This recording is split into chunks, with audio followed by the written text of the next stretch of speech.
Hello everybody, Randy Patrick here. Welcome to Housing Bubble 2.0 News of the Week, or as I like to call it, another episode of As the Housing Market Turns. Today is Tuesday, March the 26th. A lot of news has happened in the past couple of days. We'll get into it right now. Here are the headlines. Housing hopes hammered, recession red flags, boomers blocked big time, and Shiller sales suckage. All right, start with the housing hopes hammered. So the new housing industry is getting hit once again, and housing starts tumbled 8.7% month over month in February. That, of course, is comparing January's numbers to February numbers. Clearly, this is the biggest drop in housing starts in 8 months. It's also the biggest drop in total. When you look at the year-over-year housing starts, that drop was negative 9.9%, the lowest or the biggest drop since September 2016. 3 of the 4 regions posted declines, and the Northeast led the biggest decline with 30%. The West also had a pretty steep decline in single-family category starts, and it was probably, they say, the biggest decline in a decade. Now, building permits also slid 1.6% month over month. And the previous gain that was, I guess you could say, discussed in January of 1.4% was revised to actually at 0.7% drop. So they didn't gain, they actually dropped in January. So what does all this tell us? Well, it tells us that the new home sector is having a hard time. It also tells us that the release of information, I think, is sketchy at best and probably being managed. And everybody wants to hear about positive things in the industry and, put their spin on it. But what we're seeing right now is the numbers that don't lie. They're coming out negative, they're coming out less, they're coming out distressed, as opposed to, seeing growth, and, all these wonderful things in the housing industry. So it's typical bubble mentality. Reason being, you look for the good to continue perpetuating the bubble, and you sort of ignore or don't give credence to the true stuff that's happening in front of us, and we just choose to ignore it, and maybe it'll all go away. Well, that's not how bubbles work. Funny enough, people interviewing on the news, you can look at this, and they're saying that, hey, this is still positive for housing. We have a decrease in mortgage rates. So it's kind of like I just said. Let's ignore what we just said, which is negative news, and we'll just focus on something else. Don't look over here, look over there. We're going to have a great spring. Things are going to pick up. All is good. So that's the sentiment that's right now going on. And I guess it's all about how you spin it. That's the way it seems like the media is doing it these days. So not a big shocker there. Okay, recession red flags. Now, a lot has been discussed over the past few days in the internet, on news, in the videos and everything about, the inversion curve. Clearly, everyone's heard about this, and I'm not going to get into details. I'm not a financial analyst, and there are clearly far more educated and expert people out there compared to me on this subject. I do understand it perfectly well, though, but according to many economists, that the inversion of the yield curve is almost a highly reliable or telltale sign that a recession is on the way. So it's happened to us about 7 times before, and each time apparently after that there was a recession. The last time it occurred was in 2006, 2007 time frame, when the last, I guess you could say, yield curve did the inversion deal.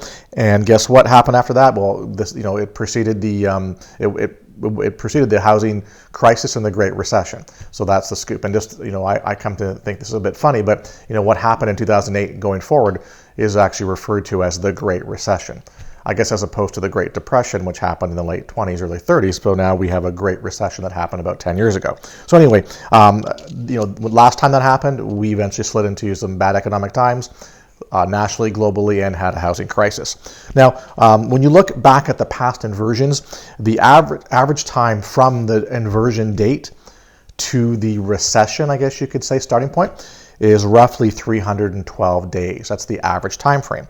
So if we look forward to where we are today, so we're at the end of March, we can do April, May, June, July, August, September, October, November, December, January. So we're looking at early 2020 as the recession sort of, coming on full steam here. And that's really, kind of in line with a lot of the economists were stating, over the past few months, saying when the recession's coming, when housing's going to sort of fall down at a quicker pace. So everything seems to be lining up with respect to the predictions of the economists and the analysts in the industry, etc.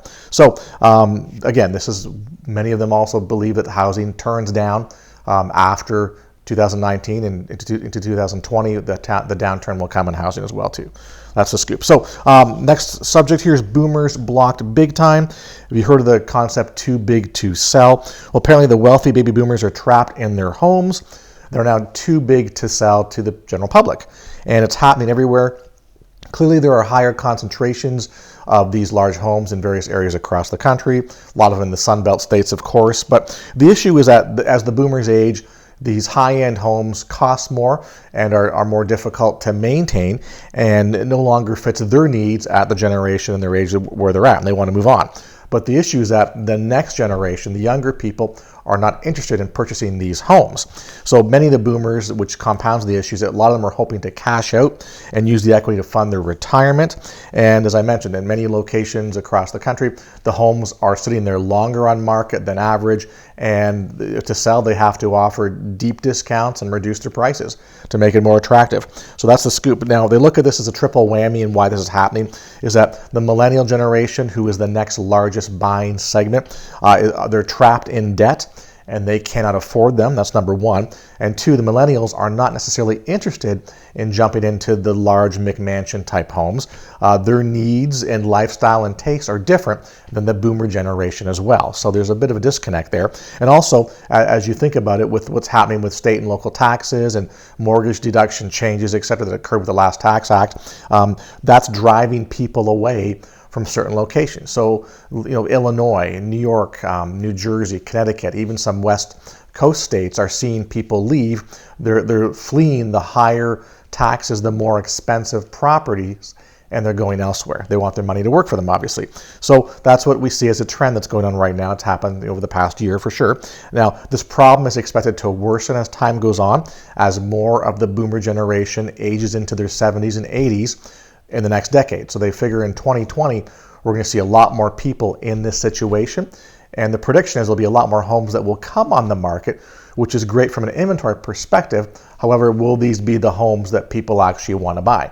As we all know, the home segment, or the buyer demographic segment that needs homes the most, is the affordable housing segment. And clearly, big McMansions don't really support that demographic. So that's the scoop. Now, as far as volume is concerned, baby boomers currently own 32 million homes. That's 2 out of every 5 homeowners across the country, 40%. So a lot of potential homes will be coming on the market in the next decade because of the retirement and age generation shifts right here. Now, best for last, I guess you could say. So Case-Shiller released, so the S&P Case-Shiller U.S. Home Price Index was released today, and home price gains have slowed to a 6.5-year low. So the housing market really now has hit an inflection point, you could say, after years of runaway growth, apparently, past since 2012 when we came out of the downturn and we started moving forward. So we had a lot of growth, a lot of good growth over the past 5-6 years. Things have changed now. Now the national index has fallen to 10.9% off the previous peak. And that peak was July of 2006 during the last housing bubble. And if you recall, we talk about this quite a bit. The peak, we'll say the peak above the peak, was 11.6% back in the sort of late spring, early summer for the overall sort of housing index. So that was, of course, 11.6% above the 2006 first bubble peak. So we were up there, and now we're down to 10.9. So every month we see a little erosion on that sort of 11 and change. Now we're below 11. So we expect that every month that goes on, we're going to see that erode more and more. So the 20 city index is 2.9% off the peak. And if you want to look at some detail, excuse me.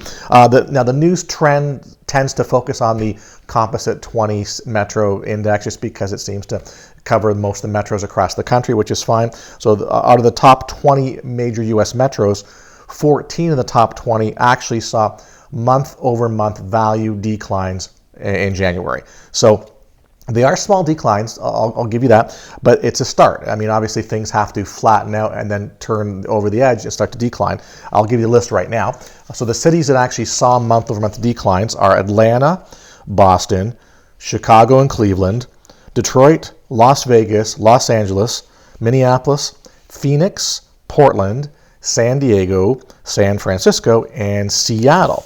Now, San Francisco had the largest month-over-month decline of 1.3% in value.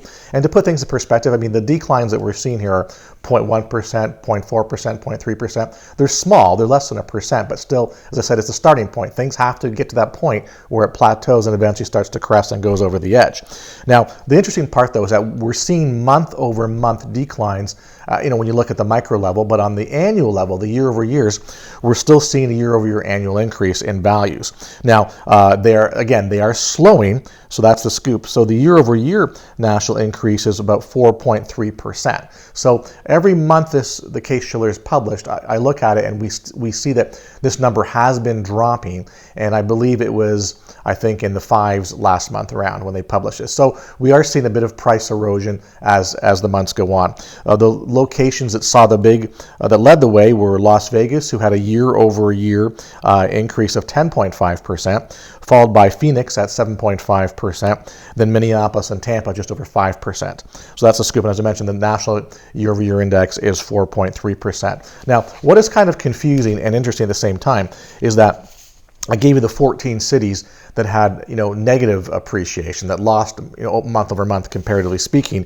Well, there's, you can lose month over month and still gain year over year, which is kind of interesting. But to go to the cities that actually had gains month over month were Charlotte, I think I mentioned Charlotte, Dallas, Denver, Miami, New York, Tampa, and in that capacity, all of those locations saw some pretty decent year over year gains as well too. So that is the scoop. We're seeing locations like San Diego, and San Francisco are showing the smallest year-over-year gains, and Seattle has 4.1%. So still fairly strong, but that's decreasing as well too. Now, again, the Shiller Index has a 10-city, 20-city, and U.S. National Composite.